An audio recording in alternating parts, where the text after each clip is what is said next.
सर्वमङ्गलस्वरूपिणे देवी दुर्गाम्बिकायै मङ्गलम्।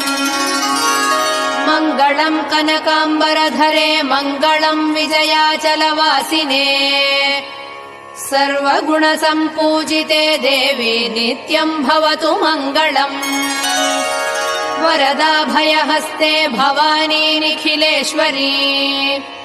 बाला त्रिपुरसुन्दरी देवी नित्यम् भवतु मङ्गलम्। शुभमङ्गलदायिनी शिवे सौभाग्यदायिने। इन्द्रकीलाद्रिनिवासिने तुभ्यम् देव्यस्तु मङ्गलम्। कृष्णातीरनिवासिने गौरी कोमलस्वरूपे। कमनीयकरे देवी तुभ्यम् देव्यस्तु मङ्गलम्। कृष्णातीरनिवासिने